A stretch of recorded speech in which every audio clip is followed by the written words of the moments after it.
আপনি কি আমি চাচ্ছেন আমি খেতে যাই? আমি সব দেখেছি। এবার আর নিক্ষেপ করে দে।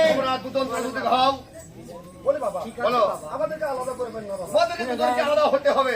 বলে বাবা, তোমরা আজ দেখো তোমার দেব সমাজে তোমরা নৃত্য করতে তোমরা ব্যর্থ হয়ে গেছো। তোমাদের এক জায়গাতে স্থান হবে না।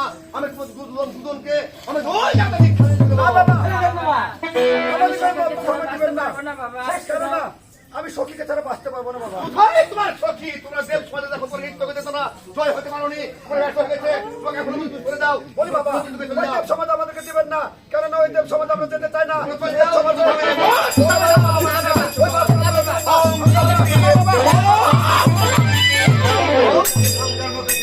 সখীকে ধরে পুড়িয়ে দুটা ফুল তৈরি করে দিও। তবে যাই হোক, আর সকা সখীকে ধরে আমি দুটা ফুল তৈরি করে নিয়েছি। একটা ফুল দেবো কোথায়? চন্দ্রসোনা বাড়ি এই নদীর ঘাটে যখন সনিকা বেদের চান করতে যাবে, সেই ফুলটা শুনলে তার গর্ভে সন্তান আসবে। কি সন্তান ছিল?